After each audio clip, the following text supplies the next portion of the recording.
మనం చాలా సినిమాలలో చూసే ఉంటాం. నాగస్వరం వాయించగానే పాములు తన్మయత్వంతో నాట్యం చేస్తూ ఉంటాయి. కానీ నిజంగా నిజ జీవితంలో ఇది సాధ్యమేనా?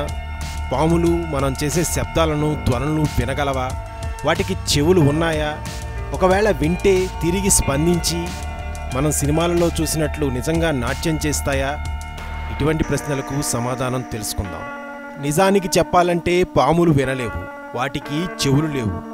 శబ్ద తరంగాలను గాలి ద్వారా అవి గ్రహించలేవు. అయితే వాటికి అంతర్చెవులుంటాయి. ఫ్లూట్ వాయిద్యానికి అనుగుణంగా పాములు నృత్యం చేయవు.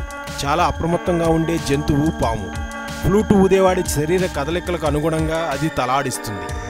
వాయిద్యం వాయించే వ్యక్తి నిశ్చలంగా కూర్చుంటే పాము కదలకుండా నిశ్చలంగా ఉంటుంది. సంగీతానికి పాములు దాగి ఉన్న రహస్య స్థలం నుండి బయటకు వస్తుందని చాలామంది అపోహ.